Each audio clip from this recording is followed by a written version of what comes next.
this country, and the people have no idea in the world what's going on. All goes back to the Phoenician Canaanite system, ancient Phoenicia, ancient Babylonian Sumeria, and this is why the work of Zechariah Sitchin is so important. This is where the kings of England get their concept of the divine right of kings. What are you talking about, divine right? All of this is part of a subject which I call ancient mysticism.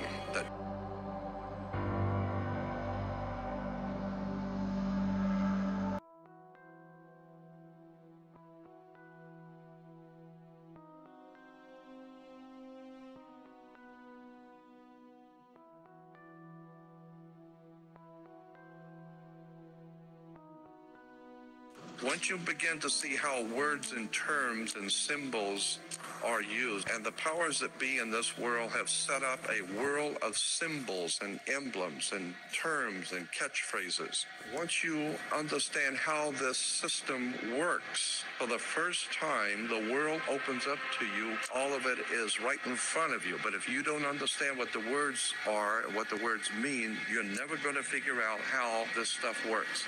There's a very sinister, frightening, interesting symbolism that has been imposed upon this country, and the people have no idea in the world what's going on.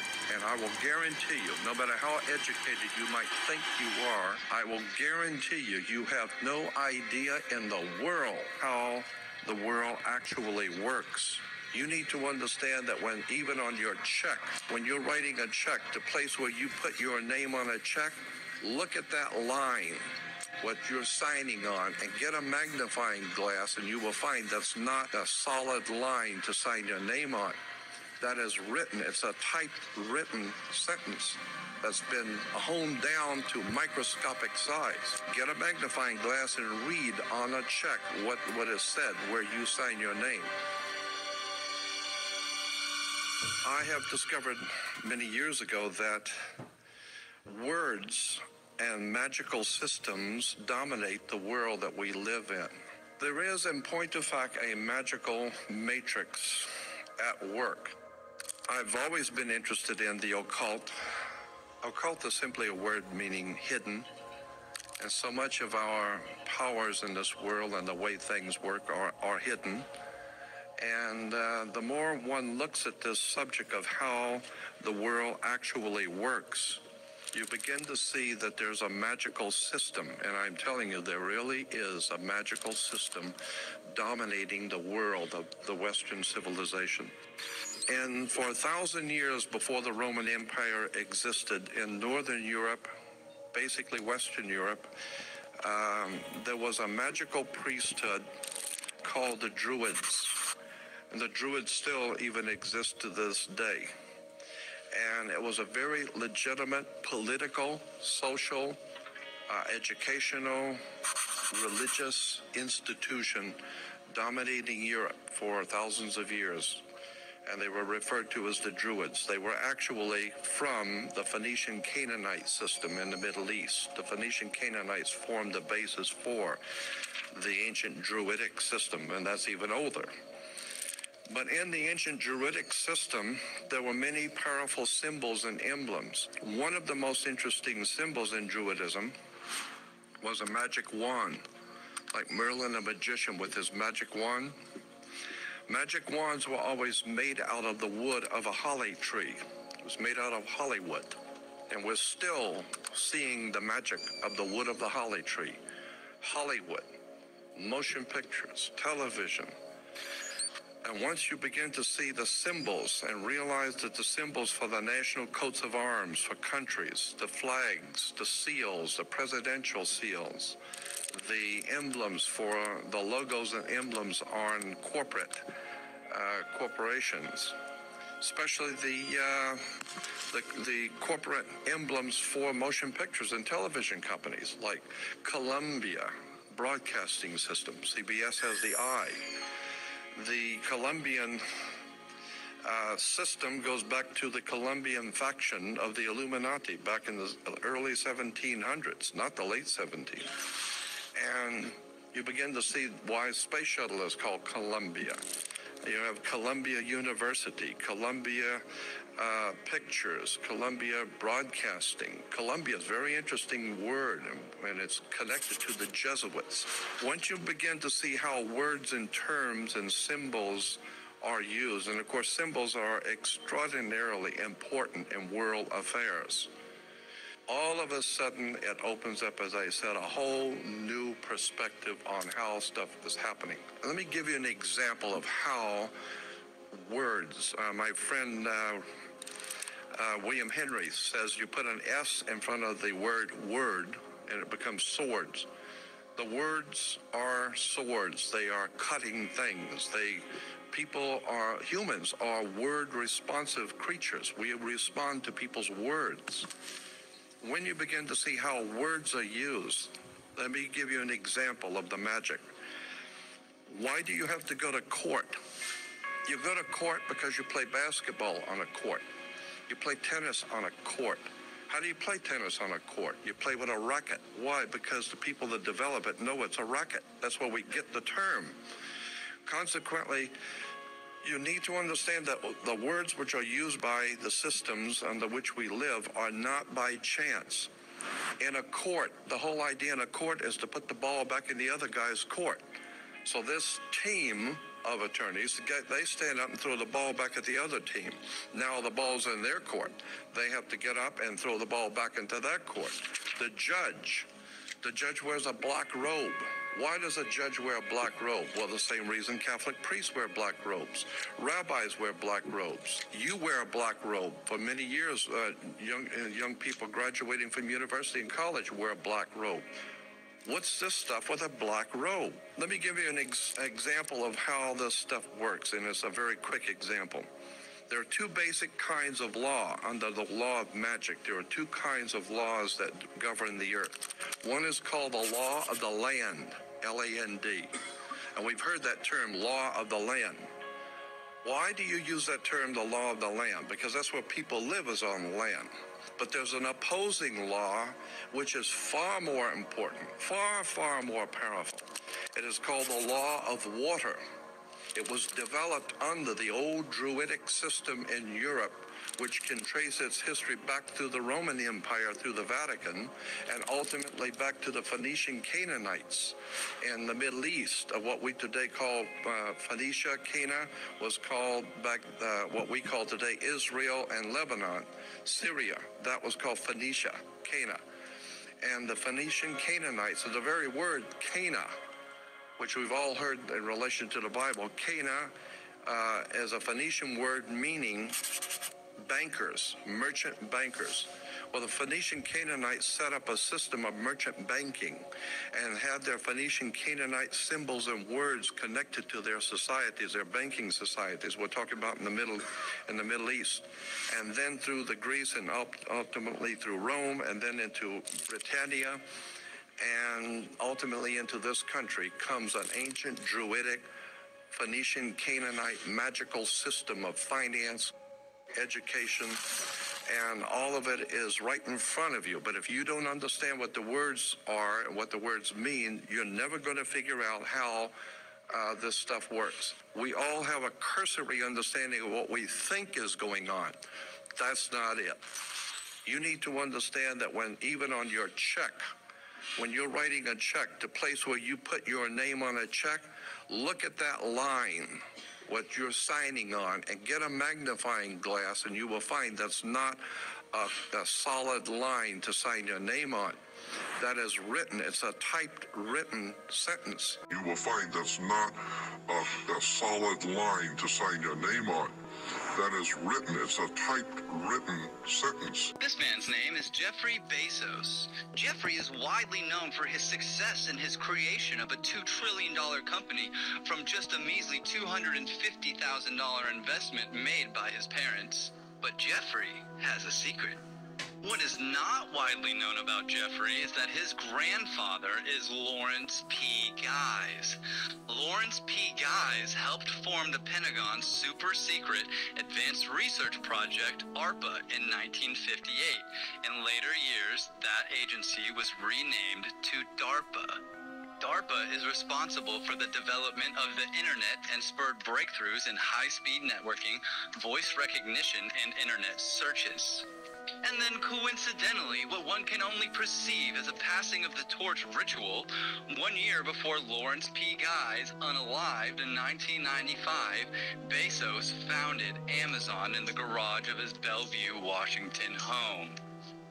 They know that we root for the underdog, so they prey on our weakness. They know that we root for the underdog, so they prey on our weakness. So the very first time when I was working with this producer, we were working on my first album to get me shopped to get a major deal.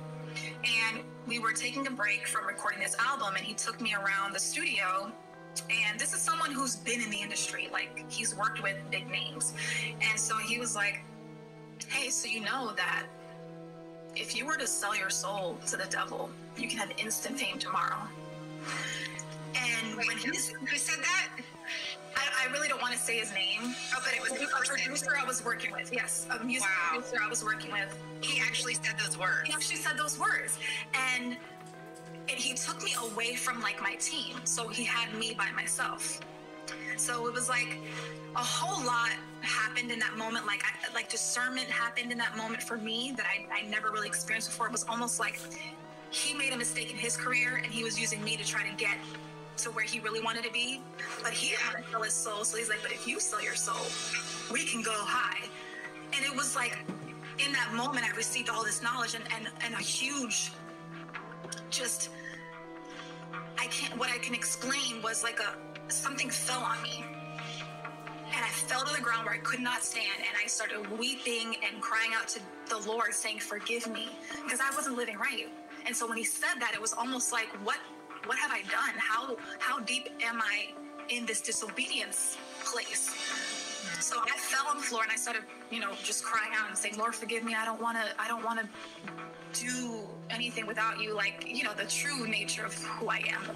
Like, I wanted him to forgive me. And after that whole thing, I look up and the man was sitting on the, it's like he fell, I guess, because he was sitting weird and his head was down as I was praying and crying out to God in front of this man. I did not care because the conviction behind his words really hit me. That was Satanism was working. We made it back. We came out so well. No, it's been really dealing with, you're told certain things as you grow up, and I'm a big believer in you have to try things on for yourself and really figure out who you are and what works for you. Get a magnifying glass and read on a check what is said where you sign your name. That's why the attorneys tell you better check the small print. The small print is ultra small. Where you sign your name on a check is saying something. Go back and read it. You need to understand that according to the old Phoenician Canaanite system, which we call today our educational and judicial system, there is no law in this country or in the Western world, no law, federal, state, county, city, commercial, it makes no difference. There is no law on the books anywhere in this country that applies to you as an individual creature. There is no law. Because the people who designed the system thousands of years ago realized that there's two of you. There's the one that your mother gave birth to, that God created, so to speak. And even your mother didn't know what you were doing. Even your father and your mother have no idea what you're thinking or what you will do. You don't even know. So consequently, they have no control over you, your flesh and blood self. But somebody has to control this show. And so consequently, the ancient Phoenician Canaanites developed a system by which they would assign to every person a second you. And this is the way it works in America. There is two of you. Just as there are two states in this country, of every state is two states. You have the state of Nevada and Nevada State. You have Cal State, California State, and State of California. Not the same thing at all. California state, according to the law, is one thing. State of California is totally different. Has nothing to do with each other at all. It's the difference between being a lawyer and an attorney. Has nothing to do with them at all. It's totally separate words, means totally separate things. Consequently, when you understand how words and terms are used and symbols are used, then we go back to the idea of the court. And as I said, there is no law in this country on any books that applies to you. None. All law in the Western civilization applies only to cooperations, co-ops. All law applies only to corporations, period. Across the board. No other, end of sentence. Consequently, there is no law that applies to you personally, so consequently, the system has made each one of you a corporation. And how now do you distinguish which one, when someone's addressing you, that they're addressing you as the one that your mother gave birth to, or the corporate you? Very simple. According to British law, when you sign your name, upper and lower case, that is applying to your body. Your flesh and blood self is spelled, according to British and American law, upper and lower case, capital letter, lowercase. That's you, your personal self. There is no law that can be applied to an upper and lowercase name, period. No law at all can be applied to an upper and lowercase name because there is no law over you. Therefore, every piece of important bills, insurance, driver's license, identification, taxes, I don't care what it is. If it's a piece of business, period, in any kind of way, shape, or form, your name must, by law, international maritime admiralty banking law, your name must appear in all capital letters. You will never get a bill or anything that has your name upper and lowercase because there is no law that applies to an upper and lowercase name, period. So if Sears is going to send you a bill, if you go into Baskin Robbins or Sears and you order a pair of shoes, what are you going to do? They're going to give you a ticket, and you're going to put it on your bill, and then they're expecting you to pay the bill. And consequently, they're going to charge you. Well, that's the same thing. You go into a courtroom. They're going to read out the charges. And the cop gave you the ticket, and you have been charged with speeding or whatever.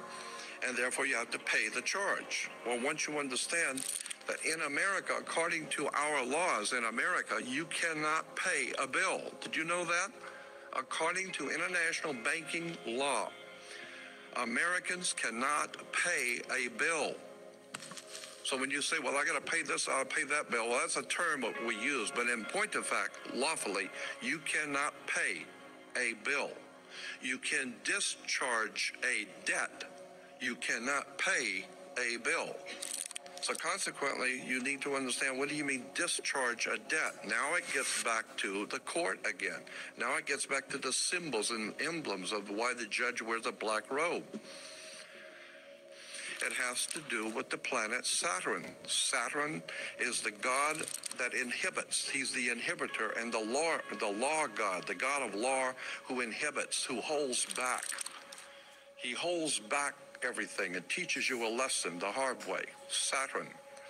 And women were told in the ancient world to listen to their god Saturn, who incidentally was called Lord of the Rings. Okay? And consequently, they're still making movies in Hollywood on Lord of the Rings, the planet Saturn. Women were told to listen to their god, the Lord of the Rings, so they were wearing an ear ring. Men were to get married before Saturn, their god, so they would wear a wedding ring. Consequently, the king would be crowned before Saturn. Saturn would be the round crown or the corona, the ring. Saturn, the god who is the inhibitor, the god of occult law, the mystical god Saturn, Lord of the Rings, who is in charge of and controls all occult law in the universe. This is why today we know that Saturn was referred to as El, E-L. El is a name that was given to the planet Saturn. And therefore, if you are worshiping Saturn, you represent the law. You are referred to in church today as an elder. How did you get to be an elder? You got to be an elder because you were one of the elites. How did you get to be an elite? You got elected because through elections, all of our system is based on occult, mystical words and terms going back to the planet Saturn, going back to the Phoenician Canaanite system of banking. Incidentally, where do you find a bank? We go to banks all the time. Where do you find a bank? Banks are on both sides of a river. They're called river banks. What does a river bank do? It directs the flow of the currency. Your money is referred to as the currency. This is why when you go to court, you have the current, electricity, because it's the juice. And if you don't have the juice, you don't have it. So if you don't have the juice, you can't capitalize. And the capital is a Latin word, meaning money. There's a very sinister, frightening, interesting symbolism that has been imposed upon this country, and the people have no idea in the world what's going on. All goes back to the Phoenician Canaanite system and ancient Phoenicia, ancient Babylonian Sumeria, and this is why the work of Zechariah Sitchin is so important. This is where the kings of England get their concept of the divine right of kings. What are you talking about, divine right? All of this is part of a subject which I call ancient mysticism that dominates the Western civilization. After the change of the century, coming into 1900s, decided they wanted to expand. They got so much money and they're doing so well. They thought maybe we could expand the business, move the corporation out a little bit. Let's expand business. Let's go to Germany or Europe and open up a big corporation there and take in their corporation, their government. We'll take them over. And the Germans said, "Hey, Jack, it's like a mafia. What are you coming over here? You're gonna buy me? I'll buy you. You don't buy me." Like the Godfather movie. And the Germans said, "Hey, Jack, it's like a mafia. What are you coming over here? You're gonna buy me? I'll buy you. You don't buy me." Like the Godfather movie. Maybe a lot of people would say, "Hey, man, this is what it is. I reached my goal, my dream, my life is me." I thank God. It's got to be more than this. I mean, this can't be what it's all cracked up to be. I mean, I've done it. I'm 27, and what else is there for me? I'd wake up and I think, why did I wake up this morning? This is coming from a man who had everything. Money, fame, glory, titles, a wife, a family, kids, everything. But I felt as if I had nothing. I felt there was an empty, gaping hole that was just filled with gloom and doom, and it just was one bad thing happened to me after another. And it wasn't until after the Klitschko fight, a very massive high, then I had to have a even worse low, lowest low that anything could ever have. You know, I've learned a lot from my wife over the years. She's so about the power of intention, and believing things that are really going to happen. And she always makes a little altar for me at the game, because she just wills it so much. Always makes a little altar for me at the game, because she just wills it so much. And so she put together a little altar for me that I could bring with pictures of my kids, and I have these little special stones and healing stones and protection stones, and she has me wear a necklace and take these drops she makes, and I say all these mantras. And I stopped questioning her a long time ago. I did. I just shut up and listened. And at first I was like, this is kind of crazy. And then about 4 years ago, we were playing the Seahawks, and she said, "You better listen to me. This is your year, but this is all the things you're going to have to do to win." And I did all those things, and by God, it worked. It was pretty good. And then in 2015, it was about early January, and she said, "You know how much I love you?" And I said, "Yeah." And she said, "I just want to let you know this is not going to be your year." And of course, we lost. I said, "What does 16 look like?" And she said, 16 is going to be your year. So it was early January this year, and I said, "Babe, asking, do we have a chance?" And she said, "Yeah, but you're going to have to do a lot of work, and you're really going to have to listen to me." So, man, listen to her. And right after the game, she said, see, I did a lot of work. You do your work, I do mine. She said, you're lucky you married a witch. She said, you're lucky you married a witch. I'm just a good witch.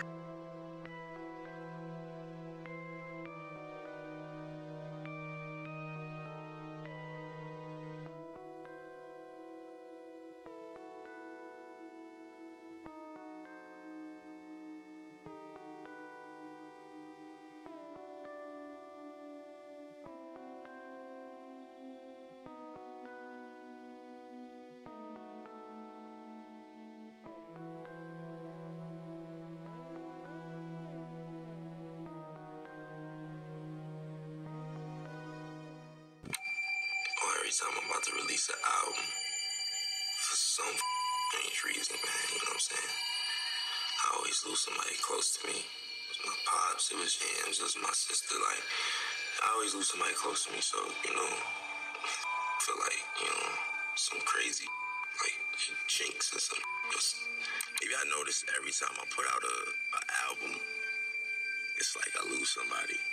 Like I lost my pops. With my first album, I lost Jams with my second album. So for all the people out there who don't believe in chemtrails or weather modification, I want you to head to geoengineeringmonitor.org and let me know what you think about all this. So this website has a map that you can scroll through of the entire world showing all of the projects that they have going on and all of the areas that they are spraying chemicals into your air in order to modify the weather. And if you look along the side here, that entails all different kinds of things: greenhouse gas removal, solar radiation management, weather modification. So if you see here, we've got carbon capture, direct air capture, ocean fertilization, enhanced weather, artificial upwelling. So if we go down, we got solar radiation management, cloud thinning, microbubbles and sea foams, stratospheric aerosol injection. We've got canceled, completed, ongoing. Lets you know all the projects that are going on with that right now. Weather modification, right there. We've got increased precipitation, reduced precipitation, so them just controlling rainfalls however they please. Messing with Mother Nature, that's always a good idea. And then other, my personal favorite. Algae projects, major research project, whatever that is, and other. Not disclosing what it could possibly be. But there you go. Go check it out. Okay, so they're in 0G and watch the ball just fall out of his hand. Whole hurricane, and that's pretty neat to be able to see it. You can see the eye and how it's forming. But one of the things that's interesting about up here, when you see that whole hurricane, you're pretty amazed and you start taking pictures. When you see that whole hurricane, you're pretty amazed and you start taking pictures and all of that of it. But then you forget that there are people in danger down on Earth with the hurricanes and all that. So sometimes it's easy to lose perspective up here. You're going to want to hear this. Don't you think it's odd that Alaska is part of the United States of America? The real reason is far darker and more complex than you have been led to believe. Deep within Alaska, there is a black pyramid, an ancient structure that is buried beneath the ground, emitting powerful energy. In 1992, an earthquake in China revealed this pyramid near Mount McKinley. This discovery was picked up by spy satellites, revealing its location to external nations. Indigenous Alaskan tribes also speak of a powerful sacred structure which fits the exact same description as the structure captured on the satellite. But it gets even crazier. According to ancient scripts, the Black Pyramid is part of a global network of ancient energy generators. These pyramids were scattered around the world by a civilization that used to walk with the gods. The purpose was to harness and distribute energy across the world. The same network includes the Great Pyramid of Giza. Since the founding of the United States, extra effort was placed into colonizing Alaska with the aim to reverse engineer the pyramid's technology for modern use. You heard about the 2045 Initiative, a non-profit organization with hopes of extending the human lifespan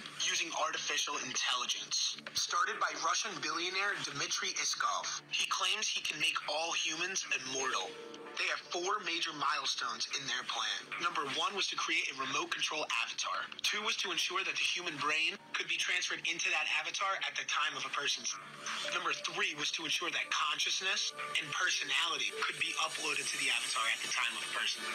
Number 4 gets rid of the physical body. They hope the human race can live on in holographic form. This is getting sci-fi. If you've seen Black Mirror, you've seen them experiment with the idea of holographic consciousness. The 2045 initiative calls this idea cybernetic immortality. Billionaires like Jeff Bezos have funded similar ideas. Artificial humanoid avatars, brain-computer interfaces. What do you guys think about immortal life? Do you think that could help us get to the 5? Well, let's see how long it takes you to find me. Thank you very much. Let's go. 被追溯到说，出现每一张脸都可以对应说他的身份证，以及他所经过，比方说在过去1周，我们回溯他的行进路程，我们也做了像人和车的匹配，而同时在人上匹配还包括亲属关系匹配，然后是你经常接触人员之间匹配。就是当摄像机布到或者我们传感器布到一定密度的时候，其实我们会经常知道你跟谁天天在一起。Well, here we are then. I just got out of the car, close to the city centre, and for the purposes of this exercise, the plan is for me to start walking in the direction of the bus station. My image has already been flagged to the authorities as a suspect, and in theory, it should only be a matter of time. 不也没有空本哦，那就哎，对，就是这嘞，就是这嘞。不是蛮对吧？对，就是这嘞。Right behind me, you can see just over my left shoulder there. Hello, guys.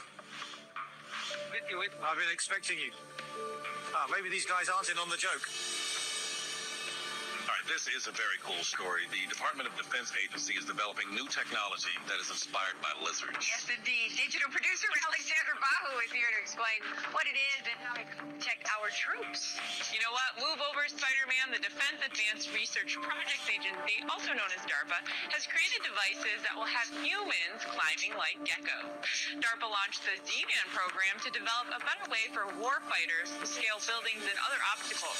Researchers on the project were concerned ropes and ladders were dangerous and impractical while carrying heavy loads. That's why DARPA developed handheld biologically inspired climbing aids. They use micro and nano fabrication technologies to produce an aid similar to that of a gecko toe, but for humans. DARPA has tested out the reversible adhesives with a 218-pound climber ascending and descending on glass, while also carrying a 50-pound load. DARPA says these aids can have biomedical, industrial, and consumer applications as well. And the American corporation, British American corporation, said, unfortunately, maybe you didn't understand. Let me restate it so you understand. I didn't ask you. I'm telling you. We're moving in here. It's called a corporate takeover. And so there was a hostile corporate takeover where the American corporation decided they wanted to go take over in Europe, and they didn't want to be taken over. Well, it's too bad.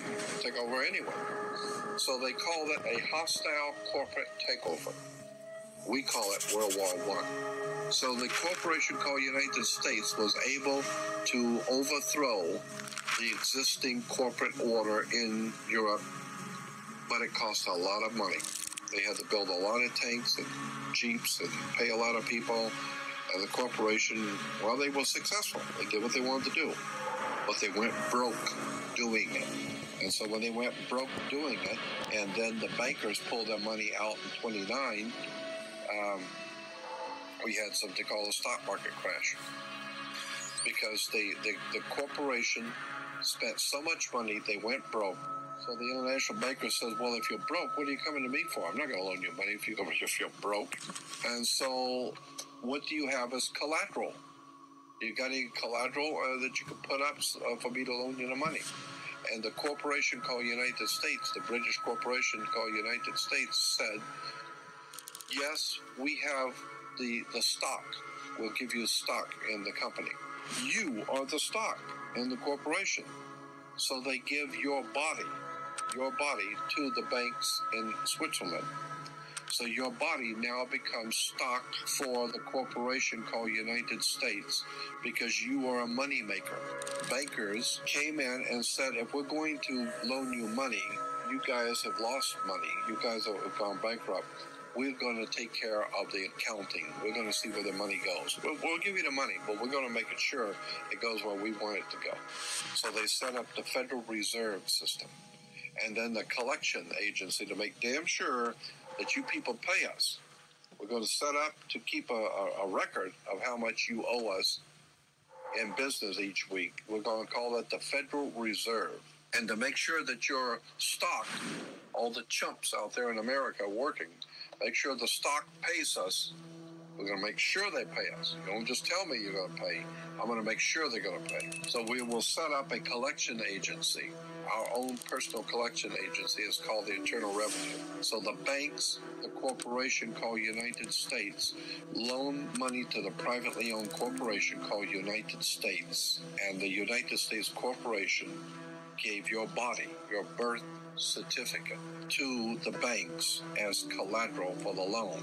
And that's why today Americans are nothing but slaves. Now this is something I want you to understand. And you need to listen carefully because this is profoundly important. Most people have never heard this and don't even understand what I'm trying to say. So try and follow what I'm going to tell you. There are two kinds of law on the earth, as I've said. One is called civil law, which is the law of the land, and one is called maritime admiralty, which is called the law of water. Maritime admiralty is banking law. And the law on the maritime admiralty says that you, because you came out of your mother's water, are a maritime admiralty product. This is why the ship is sitting in its berth and is tied to the dock, and the captain has to give a certificate of manifest to the port authorities because money is changing hands. This is why when you were born, you have to have a birth certificate. It's got to be signed by the dock because that's where the ship is tied to, is the dock. So the dock signs your birth certificate. Why? Because you came down out of your mother's water. You came down her birth canal. You are a maritime admiralty product. And therefore, your birth certificate is signed by your mother. And where your mother signed on the birth certificate, get it, you will see it does not say parent or mother, it says informant. Your mother was informing the bank that she has just produced another product to be bought and sold. England, the British Crown, through international banking, owns your physical body. And that's the law. You can think it's funny all you want. So the bottom line is that you are a maritime admiralty product. And on the back of the Social Security card will be numbers in red. On the front will be in blue or black, but on the back will be in red. The numbers on the back of a Social Security card in red designate your body. It is the serial number of your stock. And this is why if you're wealthy, you are preferred stock. If you're poor, you are common stock. But you are a stock on the stock market. Your body is bought and sold through the use of your birth certificate. And if you could get your original birth certificate back, you would find that on the back of the birth certificate are all the banks around the world. All over the world, banks have used your birth certificate because you are a stock in a maritime admiralty banking scheme where you make money for banks. So consequently, the corporation and government and people who want to control you, they create a second you, and that second you that they control, that they created, is all capital letters. Check it out. Anytime you get a bill, get a lawsuit, you get a fine, a ticket, somebody sends you a bill from the Department of Water and Power, check it out on your driver's license, on your Social Security card, on your insurance cards. Anything having to do with business, your name will always be in all capital letters because only all capital letters can be dealt with by banks and government. Anytime you have a name upper and lowercase, that applies to you. I got no control over you. You sign a contract in which your name is in all capital letters, now I can take you to court. Now I can take it. As a matter of fact, the judge sits on the bench. He rules from the bench. The word bench in Latin is a bank. Look it up in a Latin dictionary. So the judge rules from the bench. Right, because he's ruling for the bank. Why? Because somebody's going to pay. It's just a game here. The Queen of England wants a cut of the American blood. She wants a piece. So somebody's going to pay, and the money's going to go where? Into a bank.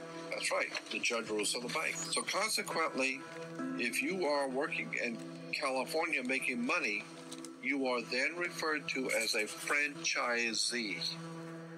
You're a franchisee of a foreign corporation. 1849 Constitution of California says, no California citizen will ever pay taxes in California state. Ever. There will never be a state tax in California. Ever. That's the Constitution of California. But if you say that you're a United States citizen, you're saying you work for a privately owned corporation called United States. Therefore, you are a franchisee of a foreign corporation. Therefore, you must pay the California Franchise Tax Board, not California State Tax Board. There is no state tax in California. You pay the California Franchise Tax Board because you're a franchisee of a foreign corporation under maritime banking law, international law. You work for the Queen of England. Your butt is owned by the Queen of England in a corporation called United States, while a man called Bush is the president of the British corporation. You need to wake up and find out how this stuff really works. Because once you understand that you don't need to submit yourself as an American to a British commercial venture called courts. You're an American. You don't need to go to court. You only go to court because you agreed to go to court. When they send you a subpoena to court or a summons to court, or they've sent you something, you look at it and say, hey, Jack, that's not me. That's in all capital letters. All capital letters is a corporation. It's a corpse. It's dead. Do I look like I'm dead to you? No, I'm an American, Jack. I ain't dead. And besides, I'll go to an American system for justice. I don't need no British Grand Lodge Masonic system called courts. This British Grand Lodge Freemasonic system called Inns of Court comes out of England. And it has manipulated, exploited, and lied to the people. And everybody in America thinks they got to go to court. Oh, the judge is, they've sent me something that I've got to go to court. I don't go to anybody's court. I'm an American. I don't need to go to court.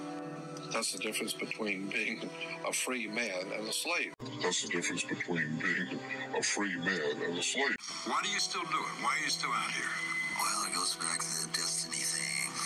I made a bargain with it, a long time ago, and I'm holding up my end. What was your bargain? To get where I am now.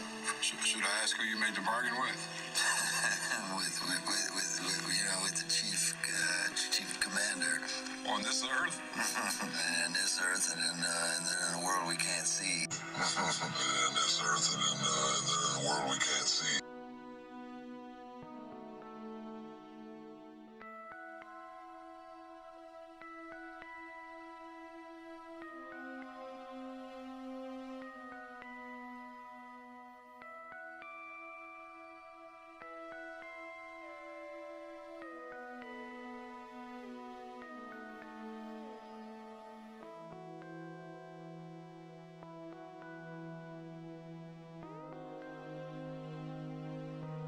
My mama was sacrificed. Me too. You understand? Michael Jordan, what about him? His dad, right? Bill Cosby, his son, right? Dr. Dre, his son. Around Hollywood, a lot of people come up missing. Feels like it might be a lot of that in order to control, traumatize. They want to monetize and traumatize. And God loved me. That's more important than me getting right now. That's the thing. You know what I'm saying? And this truth is going to be heard. And I want to take all the producers, the musicians,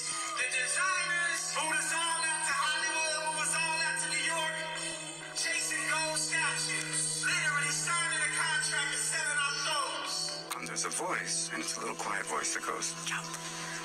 It's the same voice. And the same voice goes, just one. There's a voice that goes, jump. And the idea of just one. And for someone who has no tolerance for it, that's not a possibility. To talk about it as caused by something, but Not caused by anything, it's just there. It's just, it's latent. Waits. It lays in wait, and for the time when you think, that's fine now, I'm okay. And then, beep. And then the next thing you know, it's not okay. And you really lost him the same day you hit the Swear to God, the same time. It was Baby on Baby. It went like number one. Okay. It went like number one on Apple Music, iTunes. It was like number 7 or something like that. And then I had got the phone call. My brother woke me up. He like, hey, call your little brother. My little brother, my dad. So I call your little brother. He DM me. He woke me up. I'm like, DM you, what's up? Pick up the phone. I call him. I'm halfway asleep. He bro, Dad, bro, he dead. He died. I'm like, what? I set up on my bed. I'm like, what? Same time, Carter, he blowing my phone up. Blowing me up while I'm trying to figure out what's going on. I'm thinking he calling to deliver the same news. I click over, what's up, bro? We number one. Number one, you did it. You did it. I'm like, damn. I click over, what's up, bro? We number one. Number one, you did it. You did it. I'm like, damn. It's a project first dreamed up by the military to get information from the battlefield. They call it smart dust, and the new technology may soon make it possible to keep track of anything, anywhere, including you. The nanoparticles are designed to go under the radar of the immune system. And so they are undetected in the body. We have computing everywhere. We have connectivity everywhere. We have infrastructure that can compute those with new capabilities like AI. If you have enough data and you have enough computing power, you can understand people better than they understand themselves, and then you can manipulate them in ways which were previously impossible. Transhumanism is a growing movement that aims to use technology to modify our bodies, sometimes in radical ways to make them stronger, faster, and... Okay, all day today, it's about 1 in the afternoon. Skies have been crystal clear, okay? Crystal clear. Planes flying across the sky all day long. But now, all of a sudden, what you're about to witness, okay? They're starting to come now. Crisscross applesauce all up in here. You're going to see what's going to happen to these crystal clear blue skies, okay? Remember, planes have been flying all day. And then all of a sudden, these guys. Wait, that's kind of weird. It's getting a little hazy 2 hours later. It's like, why wasn't it hazy earlier with all the planes flying, and now it's hazy? Because the temperature hasn't changed. There it is, at the end of the day. Southern evening. Oh. Breathe it in. In 2006, a leaked document revealed that in a nondescript building in San Francisco, behind this random yellow door labeled 641A, the NSA had set up this harmless-looking box that tapped into the fiber optic cables that traversed the Pacific Ocean into Asia. The phone company AT&T had agreed to let them siphon off the traffic that was moving through their cables. This is the greatest hemorrhaging of legitimate American secrets in the history of the Republic. And that is what we have been looking through. I mean, there's a lot more documents, but we sifted through and found the documents that show us that it wasn't just one cable in San Francisco being tapped. Off Yahoo, Google, Facebook. Paltalk? What the hell is Paltalk? Who knows, but the NSA was tapping their cables. Next one's going to be a little bit weird. You may even pause the video to want to Google this to say, this can't be right. In 1951, the U.S. enacted the Invention Secrecy Act. What is that? Allows the government to legally classify and keep certain inventions secret if deemed a threat to national economy or security. How? What could be a threat to national economy? If you're able to figure something out that's 220 miles per gallon, you think it affects the oil industry a little bit? Maybe. Inventions under a secrecy order cannot be discussed, exported, or sold outside of military channels. Violations of secrecy order can result in imprisonment for the inventor. Over 6,000 patents today are kept by the U.S. government in secret. They didn't allow the people to go out there and sell it. I wonder what those 6,000 patents are. A lot of people want to be like, when you become a president, I want to go to Area 51. Good idea of sort of roughly what it's doing. But as soon as it gets really complicated, we don't actually know what's going on any more than we know what's going on in your brain. What do you mean we don't know exactly how it works? It was designed by people. No, it wasn't. What we did was we designed the learning algorithm. That's a bit like designing the principle of evolution. But when this learning algorithm then interacts with data, it produces complicated neural networks that are good at doing things, but we don't really understand exactly how they do those things. Remember when Elon said AI is like summoning the demon? I mean, with artificial intelligence, we are summoning the demon. You know those stories where there's the guy with the pentagram and the holy water, and he's like, yeah, he's sure he can control the demon. Doesn't work out. Now that's creepy in itself because the guy already knows so much about the AI and the future of AI. But then I started to think about how fast AI has progressed. I mean, it really started with ChatGPT. It would help us think and do tasks. But now it's starting to replace our partners. Well, it's for a software engineering role, but I just need to know, do I look presentable, professional? You definitely have the vibrant coding all right. Now it's starting to replace, I just posted a video on it, prisons where they implement the crime of the criminal into their head as punishment. It seems like AI can replace anything. Now, what if AI's final destination is to replace God or literally summon demons like Elon said? Now, let's not get that crazy, but think about it. If AI can replace anything, and if technology can do everything, why would we need anything else? I'm confident this will never happen because God runs this world, and if he is for us, then who can be against us? And technology can't even come close to the things he can do. God runs this world, and if he is for us, then who can be against us? And technology can't even come close to the things he can do.